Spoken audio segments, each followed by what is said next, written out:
ବର୍ତ୍ତମାନ ଦେଖନ୍ତୁ ରାତି 3:58 ମୁଁ ଚେତା ହେଇଥିଲି। ତାପରେ ଠିକ 4ଟା ଭିତରେ ମୋ ଘର ପବନ ବର୍ଷା ପବନ ଆସିକି ଉଡ଼େଇକରି ଫିଙ୍ଗିଦେଲା ଭିତରେ ପିଲା ମୋର 3ଟା ଅଛନ୍ତି 3ଟା ପିଲା ଶୋଇଥିଲେ ଘରେ ସେ ପିଲାମାନଙ୍କୁ କୋଠ ଭିତରେ ଫେଲେଇ ଦେଲି ଆଉ ସ୍ତ୍ରୀ ଆଉ ମୁଁ ବି ଖଟ ଭିତରେ ପଶି ଯାଇଛୁ ଆର ଭାଗ୍ୟ ବସ୍ତୁ ମୋ ବଡ଼ ପିଲାକୁ ଟିକେ ଦାଗ ହେଇଯାଇଛି ଏଠି ଦାଗ ହେଇକି ଏମିତି ଅସୁବିଧା ହେଇଗଲା ବହୁତ ଘର ଭାଙ୍ଗି ଦେଇଛି ଚୁରମାର କରିଦେଲା ଭିତରେ ଖରା ଘଡ଼ି ବର୍ଷା ସବୁ ମାରିକି ପ୍ରୋବ୍ଲେମ କରିଦେଲା ସରକାରଙ୍କୁ ମୁଁ ଏତିକି ନିବେଦନ ମୋ ଘରେ ଏତେ ମାନେ ସିଟ୍ ପିଟ୍ ଭାଙ୍ଗିକି ପୁରା ଚୁରମାର ହେଇଛି ଘରେ ଖରା ବର୍ଷା ହେଇଗଲା ଖରା ବର୍ଷା ହେଲାରୁ ଆମେ ରାତିରେ ବହୁତ ଅସୁବିଧାରେ ଶୋଇଛୁ ଆଉ ଶୋଇ ବି ପାରିଲୁ ନାହିଁ ତାପରେ ବାଧ୍ୟ ହେଇକରି ସରକାରଙ୍କୁ ନିବେଦନ କରୁଛି ମୋତେ ଅତି ଶୀଘ୍ରରେ କ'ଣ ଗୋଟେ ବ୍ୟବସ୍ଥା କରନ୍ତୁ ଘର କିମ୍ବା କି ସିଟ୍ ପିଟ୍ ଗୋଟେ ଅତି ଶୀଘ୍ରରେ ମୋତେ ଜରୁରୀ ଆଣିକରି ଏଠି ଲଗେଇକରି ଦିଅନ୍ତୁ ନହେଲେ ମୁଁ ଆଜି କେମିତି ଶୋଇବି ଏ ଘରେ ସବୁ ଭିଜି ଯାଇଛି ତାକୁ ଶୁକା ହେଇଛି ସବୁ ଭିଜି ଯାଇଛି ତାକୁ ଶୁକା ହେଇଛି ଆଉ ସେଟା ବି ଏବେ ଚଳିବ ନାହିଁ ଚାଉଳ ପାଉଳ ଭିଜିଗଲା ବହିପତ୍ର ସବୁ ଭିଜିଗଲା ଜନ୍ମ ସାର୍ଟିଫିକେଟ୍ ଯାକ ଥିଲା ସବୁ ଭିଜି ଯାଇଛି ବର୍ଷାରେ ରାତି ତ ସିଟ୍ ଭାଙ୍ଗିଗଲା ତାପରେ ବର୍ଷା ହେଇଗଲା ଘରେ ଆଉ ଆମର ଆଶ୍ରୟ ଗୋଟେ ଥିଲା କୋଠ ଭିତରେ ଯେମିତିକି ପଲଙ୍କ ଗୋଟେ ଥିଲା ସେ ପଲଙ୍କ କୋଠ ଭିତରେ ଯାଇକରି ଆମେ ବଞ୍ଚିଛୁ ସବୁ ରାତିରେ ବର୍ଷା ହେବ ବୋଲି ବି ଜାଣିନୁ ଆଉ ମେଡିସିନ ତ ଷ୍ଟାଣ୍ଡରେ ରଖା ହଉଛି ତାପରେ ରାତିରେ 4ଟା ରାତିରେ ମୋ ପିଲାକୁ ଧରିବି ନା ଆଉ ଏ ଔଷଧ ଘୁଞ୍ଚେଇବି ଔଷଧ ସବୁ ବର୍ତ୍ତମାନ ଏବେ ମୋ ମେଡିସିନ ପାଇଁ ଲୋକ ଯଦି ଗାଁ ଲୋକ ଆସିବେ ମୁଁ ତ ଯୋଗେଇ ଦେଇ ପାରିବିନି ୱାର୍ସ ନାହିଁ କି କିଛି ନାହିଁ ମୋର ପାଖରେ କିଛି ନାହିଁ ସବୁ ଚୁରମାର ହେଇଯାଇଛି ବର୍ଷାରେ ତିନ୍ତି ଯାଇଛି ସେଇଟା ତ ହେବନି ଆଉ ଖାତା ପତ୍ର ବି ସବୁ ଭିଜି ଯାଇଛି ମୋର ସର୍ଭେ ଖାତା ବି କିଛି ନାହିଁ ସବୁ ଭିଜି ଯାଇଛି ସବୁ ମୋ ପିଲାମାନଙ୍କୁ ଆମେ ମରିଯିବୁ ପଛେ ବୋଲିକି ମୋ ପିଲାମାନଙ୍କୁ 3ଟା ପିଲାକୁ କୋଟ ତଳେ ଭର୍ତ୍ତି କରିଦେଲୁ ତାପରେ ଆମେ ବି ଭିତରେ ପଶି ପଡିଲୁ ଆଉ ମୁଁ ତ ଏବେ ଫାଷ୍ଟ ଜାଣିଲି ଆମର ଘରେ ମେସିନ ଗୋଟେ ଛୁଆ ମାନଙ୍କୁ ଓଜନ କରିବା ମେସିନ କେମିତି କି ଗୋଟେ ଆମ୍ବୁଲାନ୍ସ ଭାଜିଲା ବଡେ ପଁ ପଁ ବୋଲିକି ସେ ମେସିନ ଟା ଭାଜିଲା ସେ ମେସିନ ଟା ବାଜୁ ଏ ପବନ ହାୱାଜ ଟା କମିଗଲା ଚୁରମାର ହେଇଯାଇଛି ଆହୁରି ଚାଉଳ ଭିଜି ଯାଇଛି ଏବେ ବର୍ତ୍ତମାନ ଆମେ କୋଉଠି ରୋଷେଇ କରିବୁ କ'ଣ କରିବୁ ସେଇ ବ୍ୟବସ୍ଥାରେ ଆମେ ଅଛୁ ସରକାରକୁ ମୁଁ ଏତିକି ମୁଁ ପ୍ରାର୍ଥନା କରୁଛି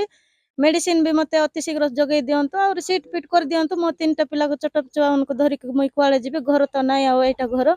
ଆହୁରି ମତେ ଅତି ଶୀଘ୍ର ଯୋଗେଇ ନଦେଲେ ମୁଁ ଅସୁବିଧାରେ ପଡ଼ିବି କିମ୍ବା ଗାଁ ଲୋକ ବି ଅସୁବିଧାରେ ପଡ଼ିବେ ଆଉ ମେଡିସିନ ଯୋଗେଇ ନଦେଲେ ଆଜ୍ଞା ଗତକାଲି ରାତ୍ର ପ୍ରାୟ 4ଟା ପରେ ବହୁତ ଝଡ଼ ବର୍ଷା ପାଣି ପବନ କରା ପଥର ବହୁତ ହେଇଛି ଫଳରେ ଆମର ତୋଟାର ଆମ୍ବ ଗଛ 3ଟି ଚେରମୂଳ ସହିତ ସବୁ ଉପାଡ଼ି ପଡ଼ିଗଲା ଅନ୍ୟ କ୍ଷୟକ୍ଷତି ମାନେ ଆଦିବାସୀ ସାହିର କେତେ ଜଣଙ୍କର ଚଳ ଛପର ମଧ୍ୟ ଉଡ଼ାଇ ଦେଇଛି ଗରିବ ଲୋକମାନେ ସେମାନେ ମଧ୍ୟ ହଇରାଣ ହରକତ ଅବସ୍ଥାରେ ଅଛନ୍ତି ସେ ଦୃଷ୍ଟି ଆପଣ ଦେଲେ ଭଲ ହେଇଥାନ୍ତା ଆମେ ଅନୁରୋଧ କରୁଅଛୁ ଆମକୁ ବହୁତ କଷ୍ଟ ଲାଗୁଛି କାରଣ ପୂର୍ବପୁରୁଷ ଠାରୁ ଯେଉଁ ତୋଟାଟା ଅଛି ଆଉ ଆମେ ଏଇ ତୋଟାରେ ଆସୁ ପାଣି ପବନ ମଜା ନେଉ ଛାଇର ମଜା ନେଉ ସମସ୍ତେ ଆସନ୍ତି ଉପଭୋଗ କରନ୍ତି କିନ୍ତୁ ଆଜି ଆସ୍ତେ ଆସ୍ତେ ଆପଣ ଦେଖୁଛନ୍ତି ଅନେକ ଗଛ ଥିଲା ଏଠାରେ ଆଜି ଗଛ ଆସ୍ତେ ଆସ୍ତେ ସବୁ କମି ଗଲାଣି ଆଉ ହଠାତ୍ କାଲିର ଝଡ଼ ବର୍ଷା ଯୋଗୁଁ ଏକାଥରକୁ 3ଟି ଗଛ ସବୁ ଚେରମୂଳ ସହିତ ଉପାଡ଼ିଗଲା ଏ ପ୍ରକାର ଯଦି ହେବ ତାହେଲେ ଆଉ ଆଗାମୀ ଦିନରେ କିଛି ଆଉ ତୋଟା ରହିବ ନାହିଁ ସାର୍ ପ୍ରଶାସନର ତ ଟୋଟାଲି ଦୃଷ୍ଟିଗୋଚର ନାହିଁ ସାର୍ ଏତେ ବର୍ଷ ହେଲାଣି ଆଉ ଯଦି ପ୍ରଶାସନର ଦୃଷ୍ଟି ରହିଥାନ୍ତା ତୋଟାକୁ ଆମ୍ବ ଗଛର ପ୍ରତ୍ୟେକ ଗଛ ମୂଳରେ ମାଟି ପକା ଯାଇଥାନ୍ତା ଆଉ ତୋଟାକୁ ସୁରକ୍ଷା ଦିଆଯାଇଥାନ୍ତା ତୋଟାର ଯେଉଁ ଜମି ପରିମାଣ ଅଛି ତାହା ମଧ୍ୟ ସୁରକ୍ଷିତ ରହିଥାନ୍ତା ସେଟା ପ୍ରଶାସନ ଯଦି ଦୃଷ୍ଟି ନ ଦିଏ ତାହେଲେ ଗଛ ମଧ୍ୟ ସବୁ ଆସ୍ତେ ଆସ୍ତେ ସବୁ ଭାଙ୍ଗି ପଡ଼ିବ ତାପରେ ଏ ଜମି ମଧ୍ୟ ଆଉ ରହିବ ନାହିଁ ଆଗାମୀ ଦିନରେ ଆମେ ନିବେଦନ କରୁଛୁ ସାର୍ ଦୟାକରି ପ୍ରଶାସନ ଦୃଷ୍ଟି ଦିଅନ୍ତୁ ତୋଟାକୁ ସୁରକ୍ଷା ଦିଅନ୍ତୁ ପ୍ରତ୍ୟେକ ଗଛ ମୂଳରେ ମାଟି ପକାନ୍ତୁ ଯେଉଁ ଜାଗାରେ ଗଛ ଖାଲି ହେଇଛି ସେ ଜାଗାରେ ଆଉ ପୁନର୍ବାର ଗଛ ରୋପଣ କରାଯାଉ ଆଉ ଏ ପ୍ରକାର ଆମେ ଚାହୁଁଛୁ ଆଉ ସେମିତି ତୁମର ହକ ନାହିଁ କି 4ଟା ବଡ଼ ହାଣି ହାଣି ହାଣି ହାଣି ବାଉ ବାଉ ମୋର ଗୁନ୍ଦି ହିଁ ତ ବେଟିକେ ঢাকালি নাগেশ্বরর আর ভাস্করর আর লক্ষিন্দরর কোন কার হইলি কি ঠিক আছে সবু হাটলি রেকুর কামান টাইল টুলা মানে সব হাঁটি গেলি আর রাতে তাকি লাগে কেস কম আমার গোর কুড়িয়া তো বাউ পবন সব বেটি হেকাইলা আমার গোর দুয়ার বলবে